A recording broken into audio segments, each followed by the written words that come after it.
welcome to another edition of Brunch. Today we are going to be talking to Food of Love Productions. Right now they have they are gearing up for their virtual production of Twelfth Night. But they are the awesome people who also did Midsummer Banquet and Shake and Bake Love's Labor's Lost. So their upcoming online show is going to be super fun and super cool and all full of food, which is why we are also doing the show a little bit too. And it's going to be such a great interview, and you guys are in for such a treat for that. But before we get started on that, I'm going to be making you can barely see that, a Stuffed Yorick Skull. You can see it on my thing. I can just pretend that it's anything I want it to be.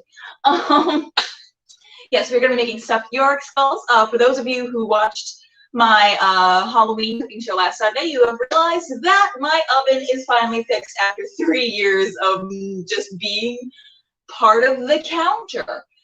So we actually got that replaced and fixed, and that's really nice. So that's super helpful. We have a stovetop that's functional. We have an oven that's functional. We can do all kinds of things without having to plug in hot plates. This is amazing.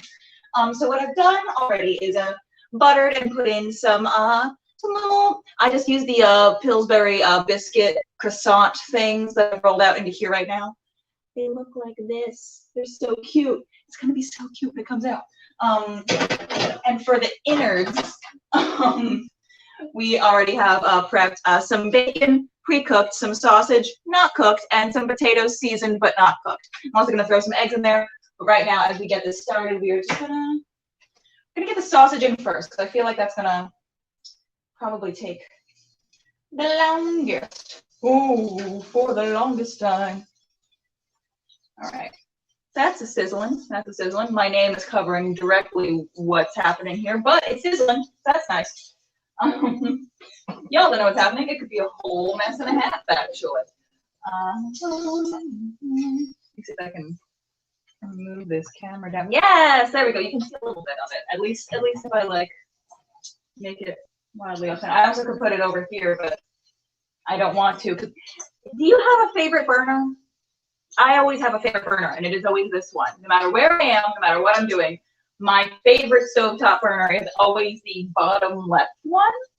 I don't know why. I'm right-handed, so I don't know if that does it. And I always hold it with my left hand. You guys have favorite burners? I don't know.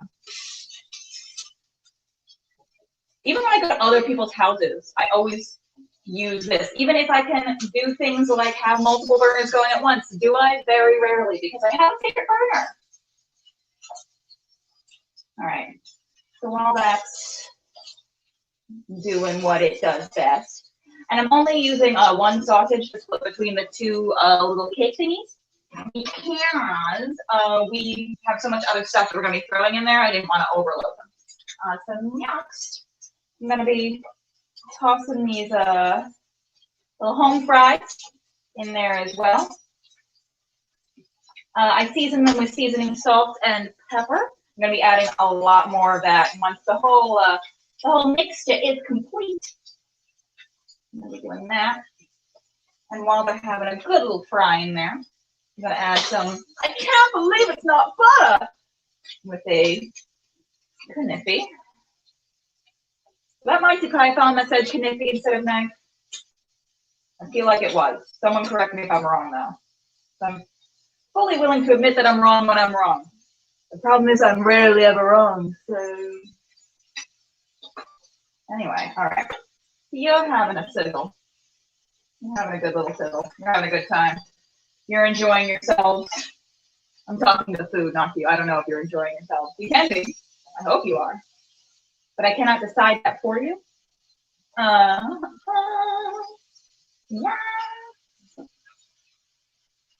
Yeah. The new chalkboard pens that I have for my little chalkboard over there, they vary in whether or not you can see them, just kind of based on the day. I really don't know what the difference is. Maybe I just need to write thicker on all my stuff. But usually it sometimes works out. I actually have the best time with the white, so you can see the word today. Which has never been altered since the first show of this. That's stayed there this entire time. All right. So here's what we're looking like right now. Decent. Gonna throw that eggy in there. We're gonna have 2 eggs just cracked directly in here. I laid everything out ahead of time. One thing that I do, by the way, I don't know if y'all do this, but I do this because I'm a crazy person. I'm gonna put you back in here so you can actually show the people. So when I have my eggs, is sure that can nig it for the night, but yes, sure. With the eggs, I always take them from like the opposite side, so that way when you start to lift them as it gets lighter and lighter, it's not like so lopsided on one side. So I'm going to be taking this one and this one. That's just something that I do because I don't want to make it too difficult for myself to, in a panic at 2 a.m. because I just finished editing a video for someone that I didn't know I was supposed to have to edit. I finished something and I desperately need something to eat. I don't want to also drop all my eggs because I'm sleep deprived and in desperate need of food. Eggs, great. You can get toast and then other egg. Yeah. Yeah, baby. I see you, Eggy. Taking your eggs. All right. So now I'm just gonna mix a lot of this in together. I didn't want to scramble it beforehand because I just kind of like the taste of egg whites, so I wanted a little bit of that in there. I know a lot of people like to blend their eggs very thoroughly. I like a good unblended egg for my scrambles and my omelets. All right. Here's what we're looking like at this current moment in time. I'm just gonna add our Blasphemy Bacon. For those of you who haven't watched before, Blasphemy Bacon is bacon that you just put in the microwave. And you can use it with any bacon. You can literally do this with any bacon. It doesn't have to be microwave specific bacon. I actually often prefer Blasphemy Bacon. It tends to keep its juiciness a little bit more instead of staying inside of a pan because you just keep it on the plate that you're cooking it on. So like, all right. So this is where we're at with what our skull insides are going to be. I'm gonna turn you off right now. And I'm just gonna put you back on our plate. Is that way you're not just still cooking as I'm depositing you. All right. You can go over here for right now. I'm gonna put the eggs away. And I didn't get all lopsided because they're still evenly dispersed in here. All right, so I'm gonna take out a spoon. I think I'm gonna take out 2 spoons, that way I don't have to do anything because they're very hot. I know you can't really tell that through the smell-o-vision of this world, but they're very hot. I'm gonna add some more seasoning salt on there because while I did add them to the potatoes in advance, and some pepper too, I did add them to the potatoes in advance. I do just want it to be kind of all over. All right, doing all that mixing. All right. So now I'm just going to take big old spoonful globs, plop them into each face. Yes. Of just my regular mixture of what this is. Oh. I actually made these out as a tester last night. For the first time in a long time, I tested something that I was making on the show before just getting into it, which is rare for me, especially if any of you have seen my cocktail episodes, where I just barely make it through the interview. And my sincerest gratitude to everyone I've ever interviewed while doing a cocktail segment, because y'all are champions.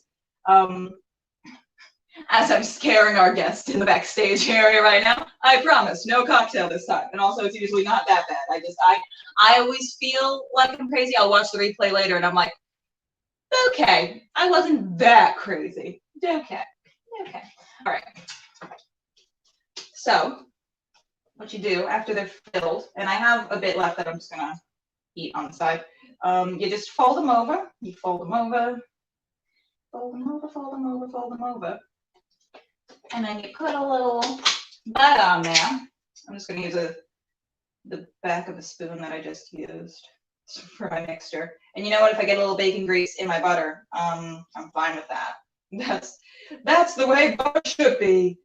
All right. Just so I don't burn them. Just so I don't burn the butts.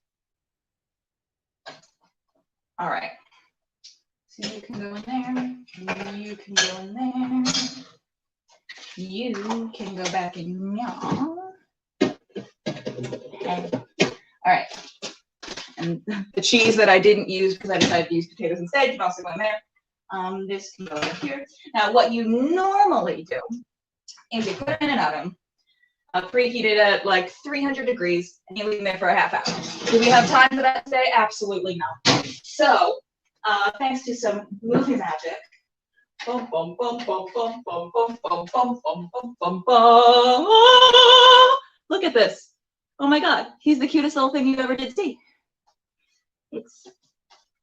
Can you spot the difference? It's like one of those spot the difference things, right? You clearly can't tell the difference at all. All right, and my little leftover mixture, I'm just gonna have on the side with this because you know what? I earned it. I'm taking out another spoon because I threw both of mine in the sink already.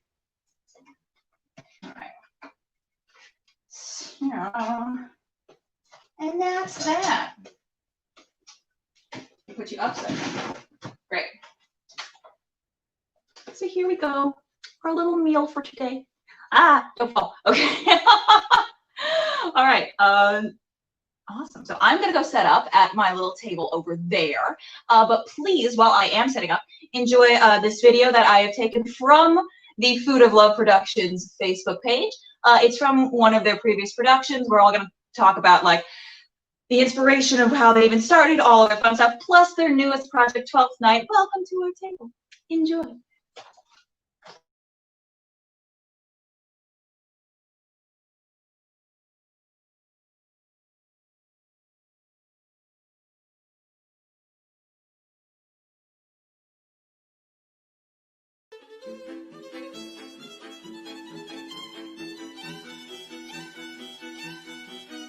I love, I sue, I seek a wife, a woman.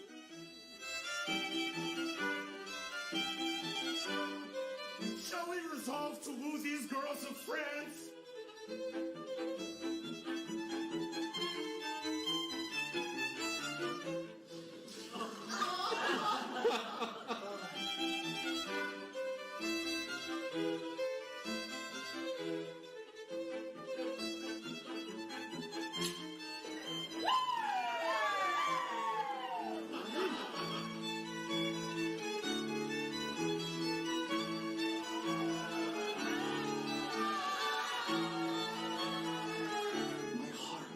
In my breast.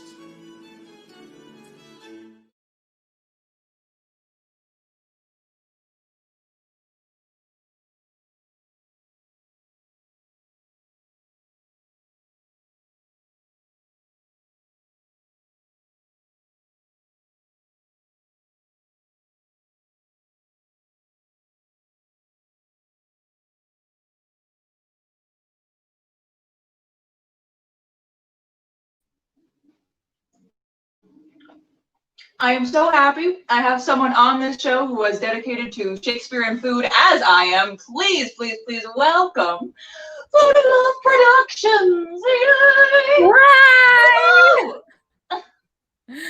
How are you? How are you doing? I'm great. I'm good. I have one problem is that, with Food of Love, we send you the food and I'm really upset I don't have one of your Yorick skulls because it looks delicious.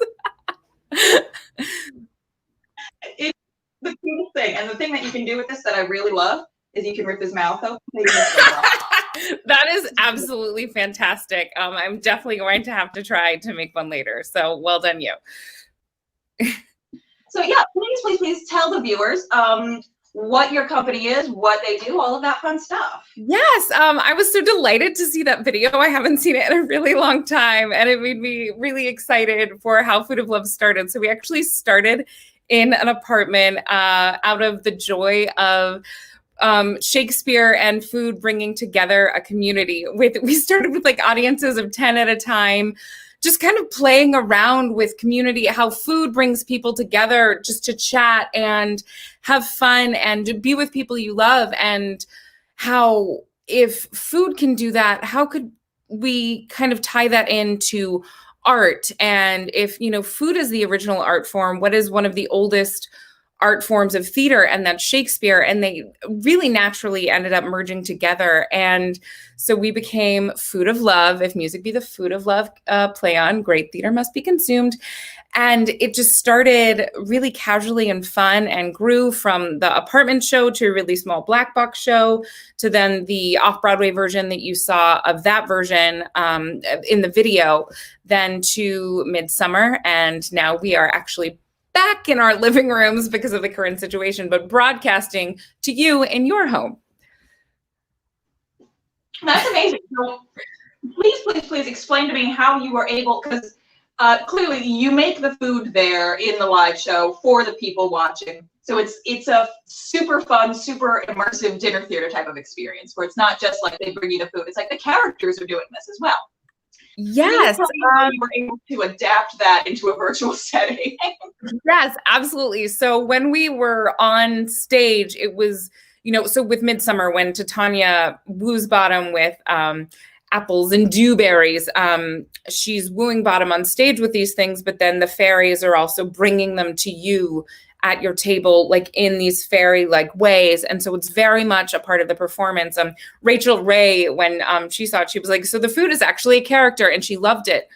And so we decided, the second I saw what was happening with theater and then what was happening with the city, I was like, oh gosh, so people are craving theater, but then the New York City was hurting. And I was like, how can we make Food of Love stay alive while also nurturing the city? So it's actually a benefit for the Food Bank of New York City.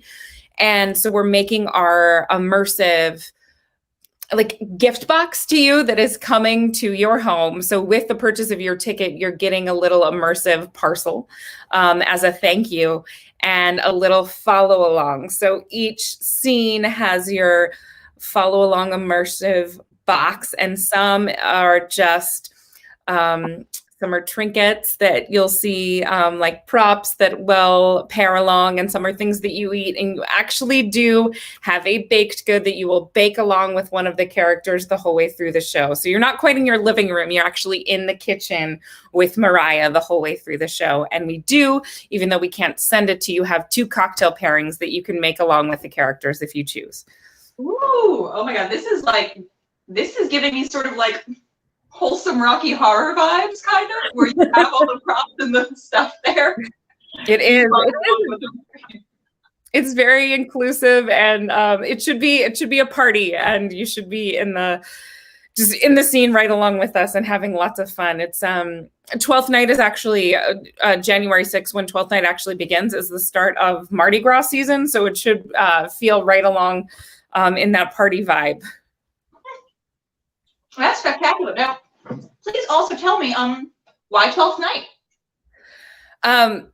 So a few reasons. 12th Night is actually, it's the show that our company is named after.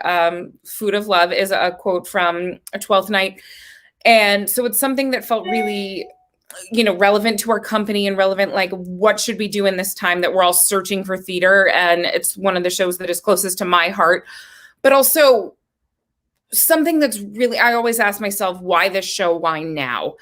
And the why now is people are kind of lost and searching for something in this really nutty time. And we all feel a little lost at sea. And Viola literally is lost at sea at the beginning of this show, and is in a new land where she's not quite sure what to do and has to find her footing. And we're all finding our footing in a new way in this time of quarantine, but it's not tragic. She triumphs and has a lot of fun while doing it. So we get to find this parallel with Viola in this time where we might all feel the way that she's feeling, but we're not in a tragedy. We're in a comedy, and we're having a lot of fun while we're in this parallel time. I love that. That's so fantastic. I really love all the thought that you put behind this. That speaks so much of your company. And I'm, again, so thrilled to have you on, because I'm really so impressed with everything that you do. This is wonderful. Well, thanks. I'm still, really impressed with everything that you're eating over there. We might have to have you come help us food design sometime.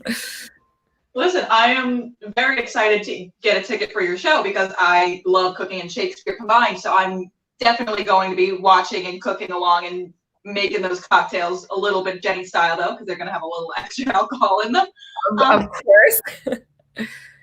I saw on your website there's different levels of ticket prices. Can you walk us through those? Yes, absolutely. So the bottom level is if you decide that you don't want the immersive gift box, and you just want to watch the show, that's totally fine. You can still absolutely enjoy the show with us. I don't really recommend that because that's not really what Food of Love does. But if that's where you are and you just decide that you want to sit back and relax and watch, that's totally fine. And still at that base level, you still give the donation to the food bank. And then the next level up is it's good for one person. It's enough of a gift box for one person and one viewer if you're tuning in alone. And it feeds one person. The donation for the food banks is enough to feed one person for a week. And then the next level up is a gift box that feeds about 2 to 4 people and feeds a family for a week. So not only with the more that you get in your gift box, it's the more people that you're feeding for the food bank. That is spectacular. I'm sorry, I'm tearing up a little bit. That is so sweet. Oh my God. I have never been brought to tears on this show yet. So congratulations. Thank you. Thank you so much. It really was brought when I was quarantining with my family in Texas for a little bit. And it was just like, how is this going to, like, it was like before we even knew that it was going to be so long that we were going to be back into a theater, I was like, it's going to be a really long time before we get back to theater in the way that like I like to. And don't get me wrong, I love a good proscenium. I love a good Broadway musical. It is what I am for it. But the way that I am called to create art, the way that it fulfills me to be a creator, I was like, it's going to be a really long time before I get to be back in a theater in that way. And my heart was broken. And I was like, how can I do this? And so I was mulling it over and trying to figure it out. And I wasn't sure. And then I was talking to my fiance and I was like, is this crazy? Like, is this even ever going to work? And he was like, yeah, but I thought you were crazy when you told me that you were going to put fridges in an empty warehouse in Union Square. So why is this any weirder? And I was like, you know what? You're right. And then when we got back to New York City, I saw that the city was hurting. And I was like, okay, we have to find a way that the city is hungry for art, but people are literally hungry. How can we figure this out? And the people at Actors Equity were really lovely. And they helped me figure out how to plan a benefit while planning the show. And it has been an embarrassment of riches with the actors who have been willing to work to help make this benefit happen. It's been really lovely. That's spectacular. I'm so happy to hear that. So in making this a virtual production, there were obviously, I'm sure, some hurdles that you had to jump over to figure out how to make all of this work. But what's something that actually you weren't expecting to work as well as it did, and right now you're seeing that it's working spectacularly thanks to the virtual world? So I was so excited that we have actors from literally all over the world. We have a goddess of a stage manager who the rehearsal calendar was insane, but we have 4 different time zones. And that made me really excited with this virtual world. You know, usually when we're in New York and in person, it's all New York-based actors, but we have LA-based actors who, you know, work on the TV and film scene now. We have New York-based actors who are all Broadway-based, and then we have some London-based actors who, you know, have worked at the RSC and the Globe. And then we have an actor who's actually based in Russia right now. So the shows for him, bless him, are like at 1 a.m. and 3 a.m., but he's willing to do it and he's tuning in. And so that was really worked well in this digital age. And that was so cool. And just these friendships that I met these actors doing other readings that have worked well in the digital world. And that has been so exciting to meet people just from all over the world in this digital age. and then to bring together and get to stay together and work. And that has just been so cool, and just an amazing blessing of this time, actually, just an incredible silver lining. That's awesome. I love that. So of course we got to talk about the hurdles. What's something that you had to think really hard on how to make this work? And it's gonna work because you guys can do basically anything. But what's something that you had a little bit of a struggle getting from A to B? Well, thank you for your vote of confidence. That is so kind. And it will work. Knock on wood. But the devising, in devising this Shakespearean food and theater, I knew how to devise in a home and to know, the very first production that happened in the living room, it was developing it. And I think we had new scenes in and out and cutting text and back in. And there was it ran for 3 weeks and there were dishes taken in and out every night. And we knew how to do that. We knew how to create, and devising in this Zoom platform of saying like, okay, if we build the cocktail here, is it on screen? Is it off screen? How do we get Foley for a cocktail shaker to make sure that the audience knows that this is where it goes? Do we need to scroll the ingredients new? And so, these wonderful actors, and again, the stage manager and my brilliant co-director, just everyone being so patient and wonderful, figuring out how to devise theater in the digital platform has been. And then also, how do we ship things to make sure that they're fresh, but also give our food designer enough time to bake it. So it's, but we think we figured it all out. And it, again, like you said, it's going to work. And if it doesn't, we will learn and it'll work better next time. But well, I don't see anyone doing what you're doing right now in such an immersive at-home experience. So it's going to work compared to everything else around it. It's the best of what it is already. There's that. But no, I have such high hopes for it, and they're all going to be met and achieved, and it's going to be wonderful. I'm so excited for this. You have some partnerships that I saw on your website actually with this production. Do you want to talk about those a little bit?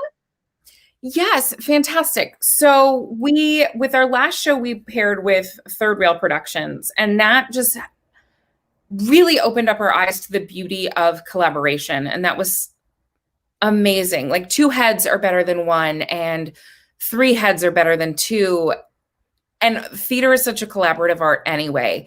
So when we did Midsummer and we paired with Third Rail, it allowed us to have this physical dialogue in the show when we had been so text-based and food-based, and it made the fairies dances so magical. And that was really exciting. So when we said, okay, we're doing this and people are really going to be eating in their homes, and we had food before, but to have people bake along with us, how do we pair with people who will be able to really put these recipes out to let people, not just have a cocktail, but make the cocktail with us and then have someone bake along with us. So we paired with Corey Anderson, the lead baker of Baby Deer Bakery, and then Ricky J. Duarte, who's a fabulous cocktail designer in New York City.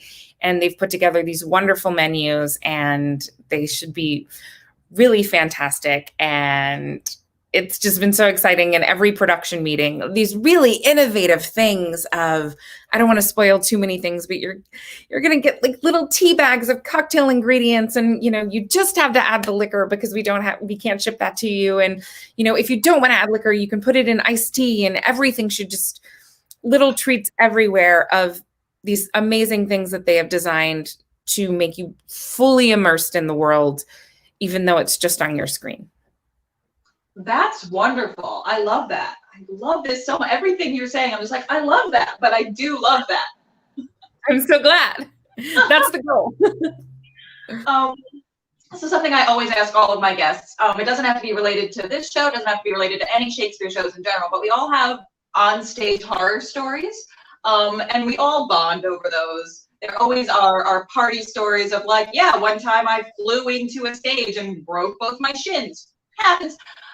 One of my favorite all-time stories of me was from A Midsummer Night's Dream. We did it outdoors, and we had 3 performances at Alair State Park, but the first 2 were rained out, so we had to do them in a church. We hadn't even practiced outside before. We had been warned that there were spiders. We did not know that they were so scintily in the area. And when I was asleep on stage for a good amount of time in that show, just spiders all over my face. Spiders all over my face. I had to figure out how to get them off without attracting attention from the main action. So that's one of mine. Please feel free to share one of yours. Oh God, no, I feel them on my back. This is terrible. Oh God. Okay. Well, if we're going with like outdoor wildlife, when I was working in the public, I wasn't on stage, but I was in production, and it was my job before the show started to go under the stage. I see you, Haley, not spiders. I know. I had to go under the stage and bang this stick to scare the raccoons away. And every night it's the public theater. It's in Central Park. So there were always raccoons. And so it only happened like twice that I saw some. And sometimes I saw some raccoons who were no longer of this world. And that was actually the scariest. And I had to go under the stage and just like bang. And so every night I'd be like, please no raccoons. And so like, that was terrifying, but that wasn't ever really on stage. This is the best one. I was in the King and I, and like the Small House of Uncle Thomas. I was changing because I was somehow Eliza and one of the dogs that chases Eliza. This was when I was in college. I don't know. And so I was like behind the Small House of Uncle Thomas, and I was like changing really fast from Liza to the dog while like Simon was dancing, and the small house fell. And so I was in my bra and like pants, but the like thing was down, and I was like in the bra and the pants and the dog mask. And so like somewhere there's some photo of me and like a bra and an ugly dog mask. And I just remember being like, what do I do? And so I'm like trying to pick up this cabin by myself, but I'm like hitting the dog mask. And so then I think they just ended up having to black out or something. I don't remember. But I just was mortified because it's like bra and dog mask. It was terrible. I'm sure you have made your way into some people's nightmares who don't even like remember that. But for some reason, their sleep demon is a dog in a bra, just like standing there in their bed. Yes. Yeah. It was terrible. Yeah, did the public give you credit for Raccoon Watch? I mean, all of the interns had like really fun jobs. I think I was just credited as like production. Okay. And we all had to go through raccoon training through like the Central Park Conservancy. Like, I mean, it's serious with the raccoons. You have to treat them with respect. Of course you do, like their nature and everyone. But oh man, the one time I found a dead one and I was so afraid. And everyone for like a week was like, Sook is shook. And I was shook. It was bad. Yeah, that would be horrifying. Oh my God. But raccoons are real at the public theater. It's a thing. I mean, of course they're real. It's including the raccoons. Yeah. They just wanted to watch. Do you have any advice for anyone who's struggling to create, because they have been creating so much before the pandemic? Anything that you can throw to anyone who's struggling to figure out how to take their careers online? So I guess this is modified from like the advice I gave everybody, because so many times like children are like, do you have any advice from like any new and starting artist? And I always say like, there's no certain path to success, and anything you do that makes you happy is correct. And I think it's kind of the same. Anything you do that makes you happy is correct. And you're still an artist no matter what it is. Like I remember when I I was a young Padawan, I used to think like Broadway is the only way I'm a successful artist. And like, that's just so not true. So I think the way that translates into pandemic is like, if you're playing ukulele badly right now and that makes you happy, like that is how you can identify as artist right now. Or like if you're drawing with chalk on the sidewalk and like that makes you feel like an artist, like do that. Or like if you're making YouTube videos, well, like anything that you're doing that makes you identify as artist and makes you happy, like that is the correct thing to do right now. Because we don't know what this is. We don't know when it's going to be over, and like who knows. So like create, nurture your artist heart with all that you are, and artist know thyself, because you are the best you, and gift that to the world in whatever way you can.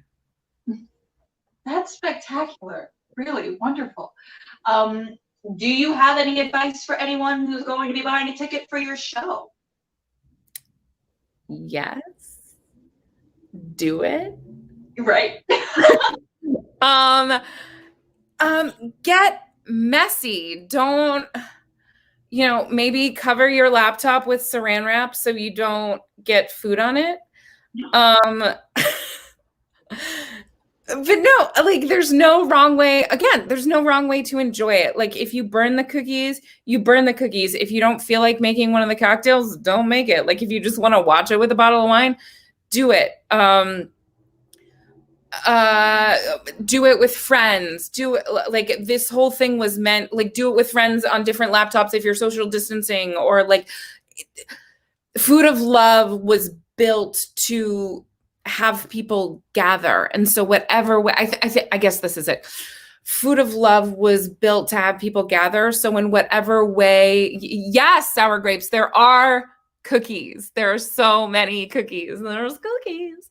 So in whatever way you can gather, please do. If it's people that are in your quarantine pod, like watch it with them. If you want to tell people like, hey, we're watching Friday, let's watch it Friday and then talk about it after while we eat our cookies, like do that. But it's always been meant to build community. Well, that's fantastic. I have so very much enjoyed this interview. Thank you so much for being on. Thank you so much for having me. This was such a one. I cried for the first time on this stream, so that's wonderful. And I'm going to be eating food that you guys send in a thing, and I'm going to be making cocktails.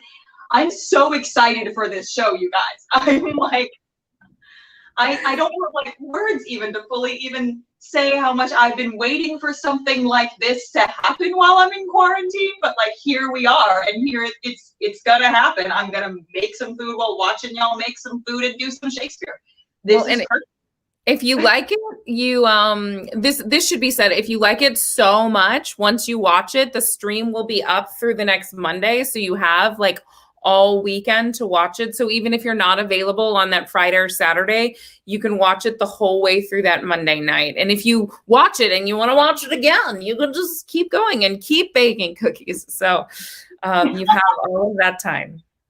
Spectacular. Thank you again so much for being on. I really appreciate you. I appreciate all of your partners. I appreciate all of your actors. This is going to be a phenomenal time. Thank you. It was wonderful to be here. Yay.